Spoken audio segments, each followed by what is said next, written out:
श्री महावीराय नमः। जय आत्म, जय आनंद, जय देवेंद्र, जय शिव, जय शशिकांता, जय सरिता, जय अजय, जय मंजुला। उपाध्याय भगवन् श्री जितेंद्र गुरुवे नमः। गुरु कृपा से गुरु चरणों में रहकर ये तुच्छ बुद्धि जो भी स्वीकार कर पाई कुछ आपके समक्ष रखने का प्रयास करूं। श्रमण भगवान महावीर स्वामी की पावन पवित्र आनंददायिनी कल्याणकारिणी वाणी आप श्रवण कर रहे हैं। आर्य श्री धन्ना कुमार के जीवन चरित्र के माध्यम से आपने सुना धन्ना कुमार की तरक्की उसी के तीनों भाइयों के लिए ईर्ष्या और द्वेष का कारण बन गई और वे तीनों भाई आपस में विचार करते हैं, ये धन्ना हमारे सामने आता है, हमें फूटी आंखों भी नहीं सुहा। ये जितनी तरक्की करता है उतना हमारे जीवन के अंदर गम का अंधकार छा जाता है। इस धन्ना के कारण हमारा मान सम्मान इज्जत सब समाप्त हो गए, क्योंकि सब आदर मान किसे देते हैं? धन्ना को देते हैं। इसकी वजह से हमारे पिताजी हमारे साथ प्रेम से बातचीत नहीं करते हैं। इसकी वजह से घर में इतना कलेश रहता है, लड़ाई झगड़ा रहता है। ये नहीं सोचते लड़ाई झगड़ा करता कौन है। धन्ना तो किसी को कुछ कहता नहीं, झगड़ा करने वाले भी खुद हैं और ये भी खुद ही सोच रहे हैं कि इसकी वजह से झगड़ा हो रहा। करना खुद और आरोप लगाना दूसरे। जब तक ये जीवित रहेगा तब तक हमारे जीवन में सुख और शांति आ नहीं सकती। इसलिए तीनों ने योजना बना ली कि मौका लगते ही किसी ना किसी उपाय से हम इसको मार डालें। देखिए, वैर की भावना, ईर्ष्या की भावना इंसान को कितना अंधा बना दे। अपने सगे और सबसे छोटे भाई पर तो सभी का स्नेह रहता है। घर में जो सबसे छोटा होता है बिना कहे अपने आप ही कुदरती रूप से ज़्यादा लगाव सबका उसी के साथ होता है। पर भाइयों की ईर्ष्या ने उस भाई को भी क्या बना दिया? इनका दुश्मन बना दिया, शत्रु बना दिया। मारने तक की भी योजना बना ली। इसीलिए कहते हैं जब हमारे मन के अंदर किसी के प्रति क्रोध पैदा होने लगे, वैर आने लगे, हमें किसी के अवगुण दिखाई देने लगे, उसी समय अपने मन को अच्छे विचारों से सावधान कर लें, क्योंकि बीज छोटा होता है और धीरे धीरे करके वो बीज क्या बन जाता है? वृक्ष बन जाता है। एक छोटे से बीज को, एक छोटे से अंकुर को उखाड़ के फेंकना बड़ा आसान होता है, पर जब वो वृक्ष का रूप ले जाता है तब उसे हाथ लगाना आसान नहीं होता। इसी प्रकार कलह का, कलेश का, लड़ाई झगड़े का बीज अगर पैदा होने लगे उसी समय उसे क्या कर दो, खत्म कर दो। आपस की बातचीत से कुछ स्वयं झुकना पड़ता है, कुछ सामने वाला भी कंप्रोमाइज़ करता है। किसी भी तरीके से अगर शुरुआत में ये बीमारी ख़त्म हो जाए तो हो जाए, और नहीं होए तो फिर बस नहीं चलता। अब इन तीनों भाइयों की बीमारी इतनी ज़्यादा बढ़ गई है कि अब वे उसे मारने को भी तैयार हो। और इनकी आपसी योजना किसने सुन ली? तीनों भाभियों ने सुन ली। आपस में विचार करती हैं, ये तो बड़ा अनर्थ हो जाएगा, हमें अपने देवर जी के प्रति अपने फर्ज को निभाना चाहिए। देवर जी ने आज तक हमारा कितना मान सम्मान किया, हमें कितना प्रेम दिया, जितना भी धन उन्होंने कमाया वो सारा का सारा हमको ही दिया है। हम ज़्यादा कुछ नहीं कर सकते, हम उनको बचा नहीं सकते, अपने पतियों को समझा नहीं सकते, तो कम से कम देवर जी को सावधान तो कर ही सकते हैं। ऐसा सोच करके तीनों ने धन्ना से कहा, देवर जी अब आपके लिए एक बहुत बड़ी चुनौती सामने खड़ी है। हमने अपने कानों से सुना है आपके तीनों भाई आपको मारने की योजना बना रहे हैं। धन्ना मन का सरल, उसने ना कभी ऐसा सोचा, ना कभी ऐसा सुना कि बड़े भाई अपने छोटे भाई को मार दे। कहने लगा, भाभी क्या कभी ऐसा भी हो सकता है? भाभियाँ कहने लगी, हाँ देवर जी, इस संसार में कुछ भी असंभव नहीं है। ये वैर की, ईर्ष्या की, द्वेष की आग ऐसी है कि इस संसार में जिसके अंदर ये आग लग जाती है उसके लिए ना माता पिता कुछ रहते हैं, ना पुत्र कुछ रहता है। बड़े उदाहरण मिल जाएंगे। पिता ने पुत्र को मार दिया, पुत्र ने पिता को मार दिया, पत्नी ने पति को मार दिया, पति ने पत्नी को मार दिया, भाई ने भाई को मार दिया। बड़े उदाहरण मिल जाएंगे। इस दुनिया में असंभव कुछ नहीं है, इसलिए आपको हमने अपना फर्ज समझ के सावधान कर दिया। अब आपकी सुरक्षा केवल आप ही कर सकते। अब धन्ना को विश्वास हुआ, चिंता सवार हो गई, क्या करूं, कहाँ जाऊं, मैं अकेला और वे तीन, और शारीरिक दृष्टि से भी वे तीनों बड़े मजबूत हैं और मैं इतना ताकतवर नहीं।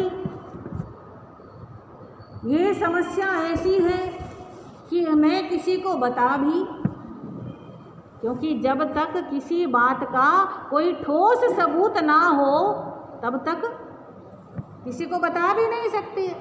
मैं माता पिता को भी नहीं कह सकता, और अगर कहूँ भी तो भाभियों के ऊपर आ जाती है। तीनों भाई कहीं हो ना सके भाभियों का ही कुछ अहित कर दे। बड़ी समस्या।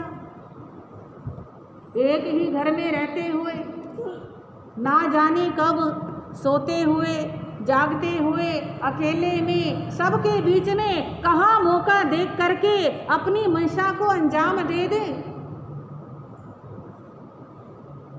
एक तरफ अपनी मृत्यु का डर है और दूसरी तरफ ये भी भाव आ रहा है कि देखो मेरे भाई, अपने भाई की हत्या का पाप भी अपने सिर पर लेने से डर नहीं रहे।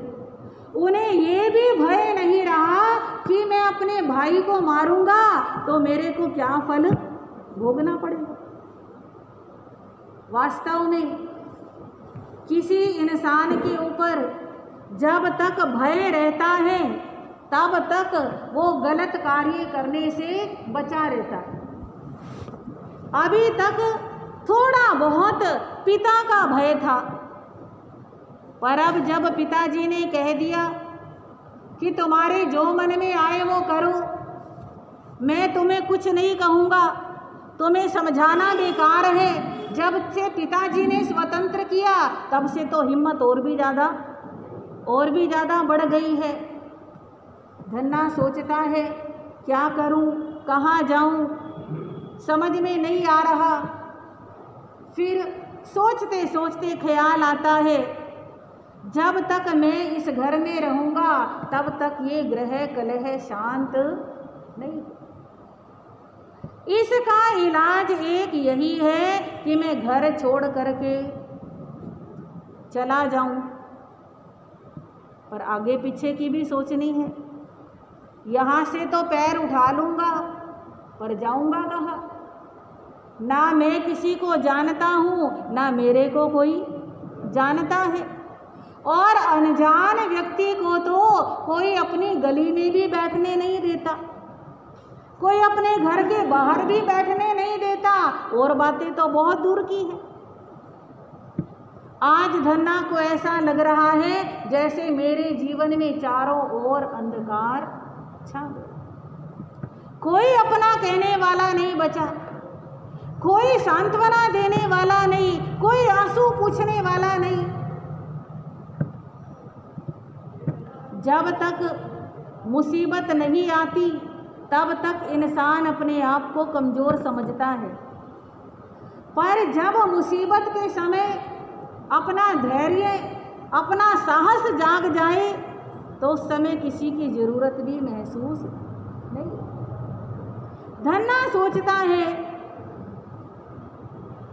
कि जो भी कुछ मेरे साथ हो रहा है इसके पीछे कारण क्या है। मेरे अपने कर्म, अपने कर्मों का फल मुझे अकेले भोगना है। मैं अपने कर्मों के फल के लिए इस घर में रह करके इन सबको भी परेशान क्यों करूं। अब अंदर से सकारात्मक विचार आने शुरू हुए। अगर मैं घर में ही रहूंगा तो कुएं के मेंढक की तरह छोटा सा बन के रह जाऊंगा। घर से बाहर निकलूंगा, परदेश में जाऊंगा, तरह तरह के लोगों से मिलूंगा, तरह तरह के वातावरण में रहूंगा, सब जगह का मेरे को अनुभव आएगा और मेरे भाग्य की परीक्षा भी देखता हूँ मेरा भाग्य मुझे कहाँ लेके जाएगा। अभी तक तो केवल भाइयों की ईर्ष्या के अलावा सब कुछ मेरे को सकारात्मक और अच्छा ही मिला है।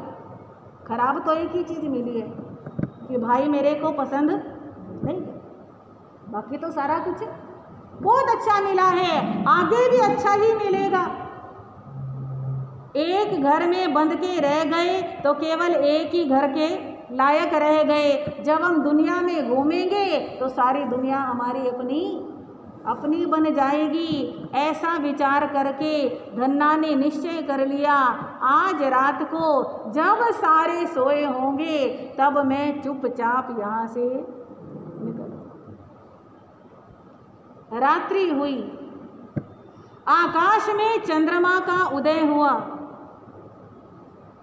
धन्ना के मन में चिंता है, चंद्रमा को देख के विचार करता है, हे चंद्रमा तुम्हारा उदय हुआ, सारे संसार को सुख मिला और मेरा उदय हुआ, मैंने तरक्की की तो मेरे भाइयों को दुख मिला। कोई बात नहीं, किस्मत अपनी अपनी। आधी रात को सब सोए हैं और केवल अपने शरीर पे जो वस्त्र पहने हैं बस वही साथ है। कोई रुपया नहीं, पैसा नहीं, धन नहीं, दौलत नहीं, एक पाई तक भी घर से साथ नहीं ली। सारा कुछ यूं का यूं छोड़ करके घर से बाहर निकल, घर के सामने खड़े होकर अपने घर को, अपने माता पिता को, अपने भाई और भाभियों को नमस्कार किया, सिर झुकाया। मन में भाव आया कि हे पारिवारिक जनों, आज तक मैंने जो भी गलतियां की, जो भूलें की, अपराध किए, उन सब के लिए मेरे को क्षमा करना। आज मैं तुम सबका स्नेह छोड़ करके जा रहा हूं।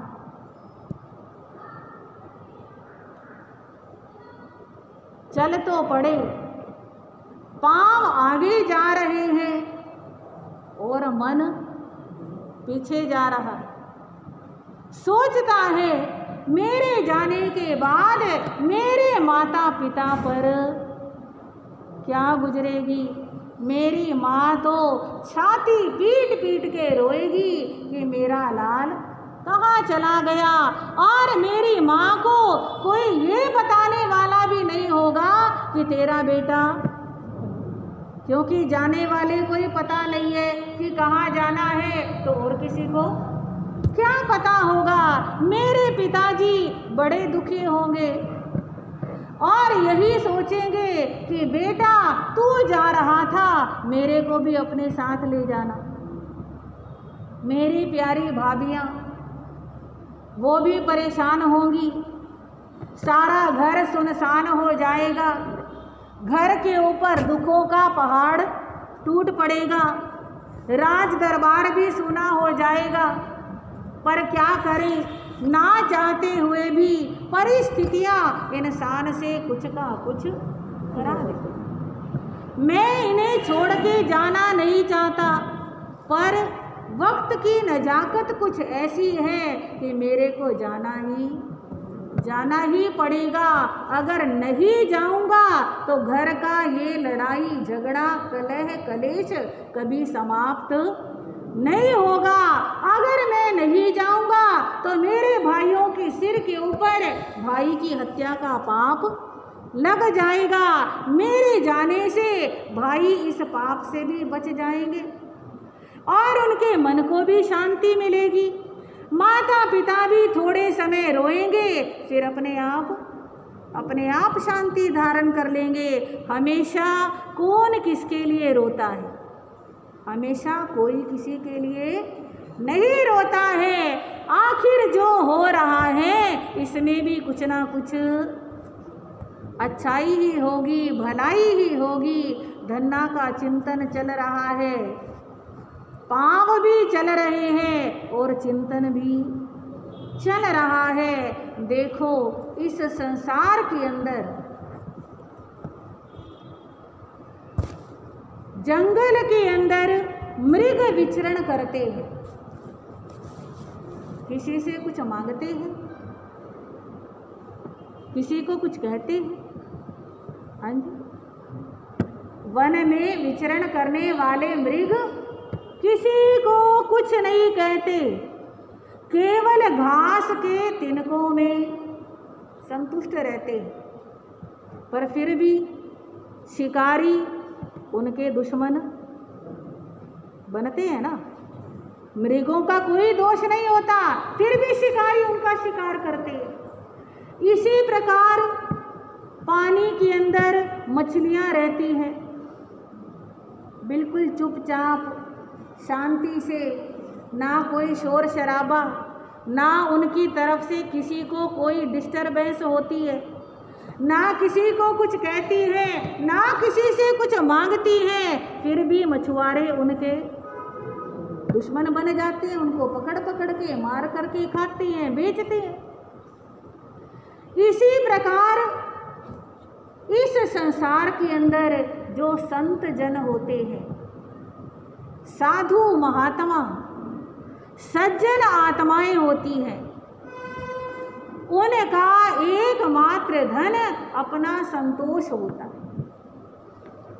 जो मिल गया बहुत है, जो प्राप्त हो गया वो पर्याप्त है, और कुछ नहीं चाहिए। जीवन की मूलभूत आवश्यकताएं भोजन, वस्त्र, आवास, इन 3 चीजों में भी बड़ी शांति रखते हैं कि मिल गया तो ठीक, और नहीं मिला तो भी ठीक है। पर फिर भी जो दुर्जन लोग होते हैं वे सज्जनों के दुश्मन बन जाते हैं, सज्जनों की निंदा करते हैं, चुगली करते हैं, उन्हें हानि पहुंचाते हैं। इसी प्रकार धन्ना विचार करते हैं कि मैंने भी अपने भाइयों के बारे में आज तक कभी भी अपने मन में बुरा नहीं सोचा, अपनी वाणी से कभी कोई अपशब्द उनके सामने या उनकी पीठ पीछे भी नहीं बोला, कभी शरीर से कोई कार्य ऐसा नहीं किया जिससे उनको क्या पहुँचे, कोई दुख पहुँचे, कोई तकलीफ पहुँचे, कोई पीड़ा हो। इतना मैं विनम्र हो करके रहता हूँ, पर फिर भी मेरे भाई मेरे क्या बन गए, दुश्मन बन गए। चलो कोई बात नहीं, रात एकदम सुनसान है, इंसान तो क्या एक पक्षी के पंख फड़फड़ाने की आवाज भी नहीं आ, बिल्कुल चुपचाप सारा शहर सोया हुआ है, और केवल धन्ना चलता जा रहा, चलता जा रहा, चलता जा रहा। इतना तो कभी सारी जिंदगी में नहीं चला था, कभी काम ही नहीं पड़ा। घर के आगे रथ खड़ा रहता था, और नगर सेठ बना तब से तो राजा ने हाथी क्या, घोड़े क्या, रथ क्या लाइन लगा दी थी। इतने ऐशो आराम और ठाठ में रहा था। वक्त इंसान से क्या क्या क्या क्या, समय का पहिया चलता है, समय का पहिया चलता है, समय का पहिया चलता है, समय का पहिया चलता है। इस पहिए के साथ किसी का भाग्य बदलता है, समय का पहिया चलता है, समय का पहिया चलता है, समय का पहिया चलता है, समय का पहिया चलता है। समय कभी एक जैसा नहीं रहता। आज सुख है तो कल दुख भी आएगा, आज दुख है तो कल सुख भी जरूर आएगा। जैसे पहिया घूमता है ना, नीचे वाला पोर्शन ऊपर पहुंच जाता है और ऊपर वाला नीचे आ जाता है, और बार बार ये चक्र घूमता रहता है। ऐसे जीवन के अंदर कभी सुख, कभी दुख, कभी अच्छा, कभी बुरा, कभी कोई निंदा भी करेगा, कभी कोई प्रशंसा भी करेगा, कभी अच्छाई भी मिलेगी, कभी बुराई भी मिलेगी। समझदार वे होते हैं जो हर परिस्थिति में समान बने रहते हैं। एक बात हमेशा याद रखें, अगर सुख नहीं रहा तो दुख भी नहीं रहे।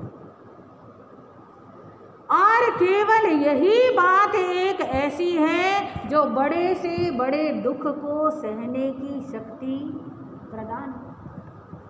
बड़े से बड़े दुख में भी धैर्य आ जाता है, एक साहस मिल जाता है उस परिस्थिति से बाहर निकलने का। धन्ना के कदम बढ़ते जा रहे, घर से गली में आया, गली से मोहल्ले में आया, मोहल्ले से शहर में, एक चौराहा, दूसरा चौराहा, तीसरा चौराहा, चलते चलते नगर से बाहर जंगल में पहुंच गया तो भी चलता जा रहा है और दिमाग सोचता जा रहा है, हे निद्रा देवी कृपा करना, सुबह से पहले मेरे घर वालों को जगाना मत, क्योंकि अगर जाग गए तो मेरे को ढूंढेंगे और मेरे को ढूंढेंगे और मैं ज़्यादा दूर नहीं जा पाया तो फिर मेरे को पकड़ लेंगे, घर में ले जाएंगे, फिर मेरा निकलना भी मुश्किल हो जाएगा, फिर मेरे ऊपर पहरा भी और बढ़ जाएगा, कोई मेरे को जाने नहीं देगा। इसलिए हे निद्रा देवी आज की रात इन सबको गहरी नींद में सुला दो और इनके जागने से पहले मैं जितनी दूर चला जाऊं, जितनी दूर चला जाऊं उतना ही अच्छा है। कहते हैं पूरी रात चलता रहा और अगले दिन दोपहर सूरज जब बिल्कुल सिर पे आ गया, शरीर पसीने पसीने हो गया, भूख से और थकान से प्राण निकलने को हो गए और जब लगा कि अब तो मैं कोसों दूर आ गया, तब एक किसान के खेत के बाहर एक पेड़ की ठंडी छाया देखकर उसके नीचे, ये वृक्ष कितने उपकारी होते, स्वयं धूप सहन करते हैं और अपनी शरण में आने वाले को छाया देते हैं। भूख लगी हो तो अपने फल देते हैं, प्यास लगी हो फलों का रस देते हैं, थकान हो तो पेड़ की ठंडी छाया में बैठ जाओ, लेट जाओ, थकान उतर जाती है, पिछली थकान उतर जाती है, आगे चलने की शक्ति प्राप्त हो जाती है। इतने उपकारी पेड़ होते हैं, सब कुछ देते ही देते। पेड़ों के बिना कल्पना करो किसी स्थान पर एक भी पेड़ ना हो और वहाँ रहना पड़ जाए तो दम घुट जाए। आज इंसान ने धन बढ़ जाए इस आकांक्षा से पेड़ों को समाप्त कर रहा है इंसान और नई नई फैक्ट्रियां लगा रहा है। इतना माल घर में भरा पड़ा है, इतना सामान घर में है, इतना अनाज अपने पास है, फिर भी इंसान इस प्रकृति को नुकसान पहुंचा रहा है केवल अपने लालच के लिए, अपने लोभ के लिए। बस क्या चाहिए? धन चाहिए। धन इतना जरूरी नहीं जितनी ऑक्सीजन जरूरी है। धन के बिना तो रह सकते हो, पर ऑक्सीजन के बिना एक पल भी नहीं जी सकते। ऑक्सीजन की कमी हो जाती है, प्राणों का संकट उपस्थित हो जाता है। अस्पतालों के अंदर कितना कितना पैसा खर्च के नकली ऑक्सीजन। हाँ जी, अगर हम पेड़ लगाएं और खुले प्रकृति के वातावरण में रहें, जो पेड़ लगे हैं उनकी रक्षा करें, तो हमें अस्पताल में जाके ऑक्सीजन लेने की ज़रूरत नहीं। ये पेड़ हमारे सच्चे मित्र होते। एक इंसान को पर्यावरण प्रेमी होना चाहिए। प्रकृति के बिना पर्यावरण की शुद्धि के बिना इंसान का जीवन जीवन ही नहीं है। जितनी हरियाली में इंसान रहता है उतना उसका मन शांत रहता है, क्योंकि ऑक्सीजन अंदर जाएगी, अंदर की गंदी गैस बाहर निकलेगी। हाँ, तो उससे मन भी शांत होगा, शरीर भी स्वस्थ होगा। और जब शरीर स्वस्थ होगा, मन शांत होगा, तो एक दूसरे के साथ प्रेम से रह सकेंगे। आज इंसान मोबाइल में इतना घुस गया है कि उसने पेड़ कब देखे ये याद भी, हाँ जी, पेड़ों के पास कब जाके बैठे, चांद की चांदनी में कब बैठे, सुबह का चढ़ता हुआ सूर्य कब देखा ये याद भी नहीं रहता है। फुर्सत ही नहीं है चांदनी में बैठने की, उगते सूरज को देखने की, या पेड़ों के बीच में खुल करके सांस लेने की फुर्सत ही नहीं है इंसान के पास। और इसी वजह से इंसान का जीवन आज इतने तनाव से, टेंशनों से भर गया है, बीमारियों से भर गया है कि भोजन के बिना तो रह सकता है पर दवाइयों के बिना नहीं रह सकता। इस दुर्दशा का कारण इंसान स्वयं है। तो धन्य कुमार वृक्ष के नीचे बैठे हैं और बड़ी ताजी ठंडी हवा चल रही है, एक एक सांस से अंदर एनर्जी आ रही है। उसी खेत के अंदर एक किसान हल चला रहा है।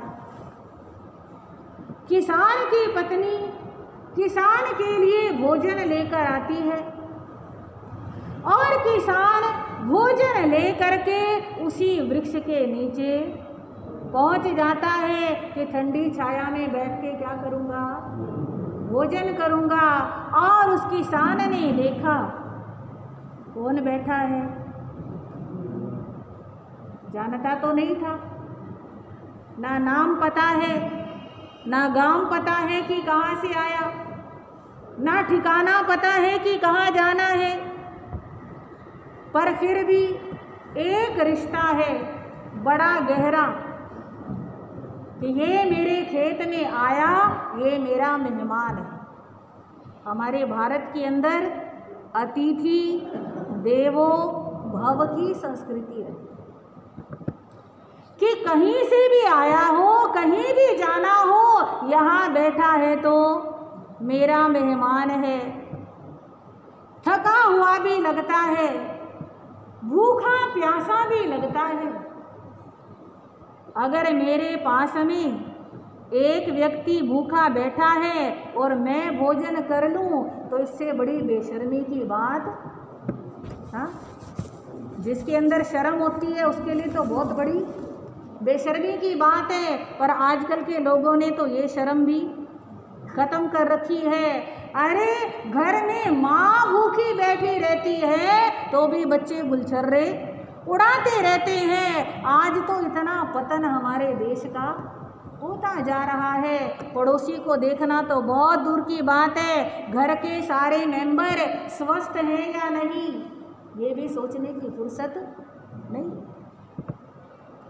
किसान पढ़ा लिखा नहीं है पर समझदार, इन दोनों चीज़ों में बहुत अंतर होता है।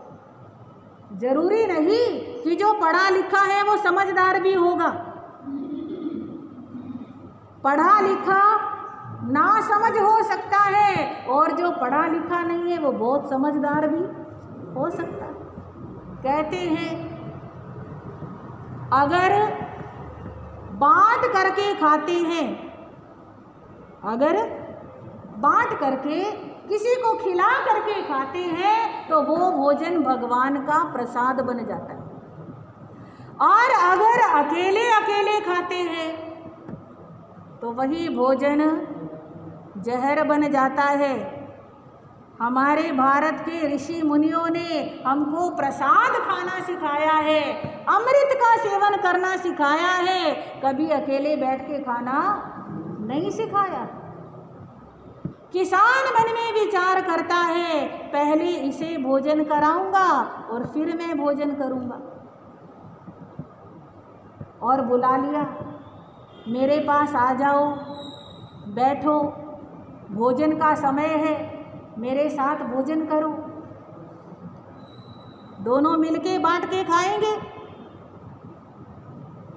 धन्ना कहने लगा, आपका बहुत बहुत धन्यवाद जो आपने मेरे को भोजन के लिए पूछा। मेरे को भूख भी बड़े जोर से लगी है और मेरे को भोजन भी चाहिए। आप देने को भी तैयार हो, परंतु मेरा एक नियम है, मैं फ्री में किसी से कुछ भी नहीं। आज हम फ्री की तरफ दौड़ते हैं। हाँ, पता चल जाए ये चीज़ फ्री मिल रही है, फटाफट भीड़ लग जाएगी। आज सबको मुफ्त का माल चाहिए। अगर अपने को ज़रूरत नहीं है और कोई मुफ्त का दे रहा है तो भी ला के भर लेंगे, चाहे वो ला करके फेंकना पड़े। अभी जब लॉकडाउन शुरू हुआ तो बहुत सारे लोगों ने अन्न का दान किया और लेने वालों ने खूब अन्न बर्बाद किया ले ले करके। इतनी मन में शांति नहीं है कि हमारे पास है, अगर हम नहीं लेंगे तो वो भोजन किसी दूसरे तक पहुंचेगा, किसी ज़रूरतमंद तक पहुंचेगा नहीं, बस हमें मिल जाए, बस हमारे पास आ जाए। ये वृत्ति बड़ी खराब है। फ्री में कभी किसी से कुछ लेना नहीं चाहिए और ले लेते हैं तो कई गुना चुकाना पड़ता है। ये मत सोचना फ्री में लेकर के हम शेर बन गए। फ्री में लेकर के हम शेर नहीं गीदड़ बन जाते हैं, बहुत चुकाना पड़ता है। हर चीज के बारे में यही है। तो धन्ना क्या कहता है, भूख भी है, भोजन भी है, आप दे भी रहे हो, पर मेरा नियम है मुफ्त में नहीं लूंगा। अरे भाई, भला भोजन भी कोई बेचने की चीज होती है? भोजन नहीं बेचा जाता है, ये तो बराबर बांट के खाया जाता है। कहते मैं आपकी बात समझता हूँ, पर अगर आप मेरे को भोजन देना चाहते हैं तो पहले मेरे से कोई काम करा लो, क्योंकि मेरे पास पैसा भी नहीं है देने के लिए। पैसा होता तो मैं पैसा दे के भोजन ले लेता। तो आप मेरे से कोई काम करा लो, फिर मैं आपका भोजन ले लूँगा। कहते अच्छा भाई, अगर ऐसी बात है तो वो मेरा हल है, थोड़ा सा 2-4 कदम चला दे, तेरा काम हो जाएगा और फिर तो भोजन कर लेना। ज़्यादा चक्कर नहीं, बस थोड़ा सा आगे बढ़ा दे। कहने लगा ठीक है। अब धन्ना हल के पास पहुंचता है, हल चलाता है, 2 कदम भी आगे नहीं बढ़ा। वो हल एक धातु से टकराता है, टन टन की आवाज़ आती है। किसान के भी कान खड़े हो गए, ये आवाज़ कैसी? धन्ना ने भी आगे बढ़ कर के देखा, ये क्या? उसी खेत के अंदर बहुत सारा धन कलश में भर भर करके दबाया हुआ था। हीरे मोती दबा रखे थे, किसी ने कभी दबाए होंगे, और वो धन निकल आया। किसान की भी देख के आंखें चमक गई और धन्ना भी प्रसन्न है। किसान ने कहा कि भाई तुम तो बड़े पुण्यवान हो, आज से नहीं मेरी 7 पीढ़ियों से हम इस जगह को हर साल जोतते हैं, हल चलाते हैं और 7 पीढ़ियों से ये खेत हमारे पास है, पर आज तक कभी 1 रुपया भी नहीं मिला। और आज अचानक ऊपर ही केवल हल ही तो चला रहे हैं और आज इतना धन ऐसे मिल गया। ये सारा धन आपके पुण्य प्रताप का है, इसके ऊपर आपका अधिकार है।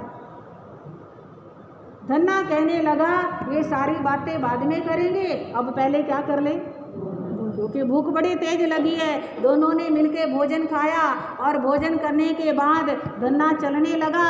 तो किसान कहते हैं भाई तुम्हारा ये धन? कहने लगा मेरा कैसे?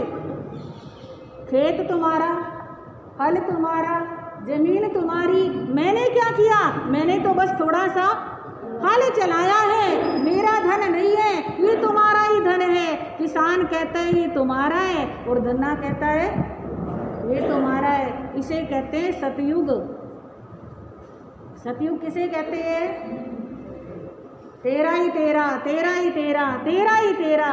और कलयुग मेरा ही मेरा, मेरा ही मेरा, उस पर भी मेरा अधिकार है, उस पर भी मेरा हक है, वो चीज़ भी मेरी है, वो चीज़ भी मेरी है। बस जहाँ मेरी मेरी आ जाए वहाँ लड़ाई झगड़े आ जाते हैं, जहाँ तेरी तेरी आ जाए वहाँ स्वर्ग आ जाता है। अब धन्ना कहने लगा कि देखो भाई, इस धन में से मैं तो एक जरा सा टुकड़ा भी लेकर के नहीं जाऊंगा, क्योंकि मैं परदेसी आदमी अकेला चल रहा हूँ, मेरे साथ कोई साथी भी नहीं। अगर मैं धन अपने साथ रखूँगा तो मेरी जान को भी खतरा। हाँ, रास्ते में कौन कैसा मिल जाए, इस धन के कारण से मेरे को भी मार जाए, इसलिए मेरे ऊपर कृपा करो, मेरे को धन मत दो, मैं इसमें से कुछ नहीं लेके जाऊंगा। और ऐसा बोल करके धन्ना आगे बढ़ जाता है और किसान उसकी शक्ल देखता रह जाता है। ऐसे ऐसे भी देवता होते हैं। हाँ? फिर सोचता है किसान, चलो कोई बात नहीं, धन्ना ने नहीं लिया है तो धन्ना के नाम का है, तो उसी की किस्मत का, नहीं लिया तो कोई बात नहीं, मैं भी इसे अपने पास नहीं रखूँगा, क्योंकि अगर मेरी किस्मत में होता तो मेरे हल चलाने से नहीं जाता। ये मेरी किस्मत का है ही नहीं, मैं अपने पास रखूं और कोई चोरी करके लेके जाए, उससे अच्छा जिसकी चीज़ है उसी तक पहुंचा दूं। अब जिस धन का कोई मालिक ना हो, उस धन का मालिक राजा होता है। वो सारा धन ले करके राज दरबार में पहुंचा, सारी कहानी सुनाई। राजा को भी बड़ा आनंद आया, कहते कमाल का देवता आया था और तुम भी कमाल के देवता हो, धन कौन छोड़ता है भला। चलो कोई बात नहीं, तुम भी नहीं ले रहे, वो भी नहीं लेके गया, तो मैं भी अपने पास क्यों रखूं? कौन कहता है? राजा कहता है मैं भी अपने पास क्यों रखूं। ऐसा करते हैं जिस जगह से ये धन निकला उसी जगह पे एक गांव बसा देते, इस पैसे से मकान बनाएंगे और गरीब लोगों को रहने के लिए देंगे कम खर्चे में, और उस गांव का नाम धनपुर रख देते, क्योंकि धन्ना के नाम का है, धन्ना के पुण्य का है, तो गांव का नाम क्या रख दिया? गांव धनपुर बसा दिया और उस धन का ऐसे सदुपयोग हो गया। इधर धन्ना चल रहा है, कहाँ पहुँचेगा? अभी तक लक्ष्य तो कोई है नहीं, बस बिना लक्ष्य के चल रहा है। आगे क्या होगा आप आएंगे सुनेंगे, आपको पता